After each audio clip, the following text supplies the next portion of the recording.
অনেকে আমাকে অ্যাক্স করে যে এসএসসি পাশের পরে আসলে মালয়েশিয়াতে যাওয়া যায় কিনা। হ্যাঁ, স্টুডেন্ট ভিসায় এসএসসি পাশের পরেও আপনি চাইলে মালয়েশিয়াতে আসতে পারবেন। এটার জন্য আপনাকে দুইটা কোর্স সাজেস্ট করবে, একটা হচ্ছে ফাউন্ডেশন এবং আরেকটা হচ্ছে ডিপ্লোমা। সো আপনি যদি মালয়েশিয়া থেকে ফাউন্ডেশন করে চান অন্য কোনো কান্ট্রিতে শিফট হবেন, সেক্ষেত্রে ইজিলি আপনি চলে যেতে পারবেন ফাউন্ডেশন কোর্সটা করে। অথবা আপনি যদি চান যে আমি মালয়েশিয়াতেই ব্যাচেলার করবো, সেক্ষেত্রে আপনি ব্যাচেলার করতে পারেন। 1 বছর ফাউন্ডেশন করে আপনাকে হচ্ছে সরাসরি ব্যাচেলারে চলে যেতে পারবেন। দ্বিতীয়ত হচ্ছে ডিপ্লোমা।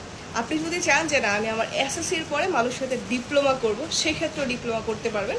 নর্মালি ডিপ্লোমা মালয়েশিয়াতে হয়ে থাকে 2 থেকে 2.5 বছর বা হায়েস্ট হলে 3 বছর। এবং মজার একটা বিষয় হচ্ছে আপনি যদি ফাউন্ডেশন করেন 1 বছর, অর্থাৎ ফাউন্ডেশন এখানে এসএসসির পরে 1 বছর ফাউন্ডেশন করে আপনি সরাসরি অনার্সে ভর্তি হয়ে যেতে পারছেন। নর্মালি আমরা যেটা বাংলাদেশের প্রেক্ষাপটে দেখি যে এসএসসির পরে আমাদেরকে এসএসসিতে অ্যাডমিশন হতে হয় এবং এসএসসি নর্মালি থাকে 2 বছর। রেজাল্ট পাবলিশড হতে হতে সময় চলে যায় আরও 6 মান্থের মতো। তার মানে মোটামুটি 2.5 বছর পরে আমরা হচ্ছে অনার্সে ভর্তি হব। বাট মালয়েশিয়াতে আপনি 1 বছর ফাউন্ডেশন করে সরাসরি অনার্সে চলে যেতে পারছেন, অর্থাৎ আপনার জীবন থেকে 1.5 বছর বা 2 বছরের মতো সময় সেভ হচ্ছে। আর আপনি যদি চান যে না আমি মালয়েশিয়াতে শুধুমাত্র ফাউন্ডেশনটা করব, এরপরে চলে যাব ইউরোপ বা আমেরিকা বা ভালো কোনো কান্ট্রিতে, সেক্ষেত্রে আপনি চলে যেতে পারবেন ইজিলি।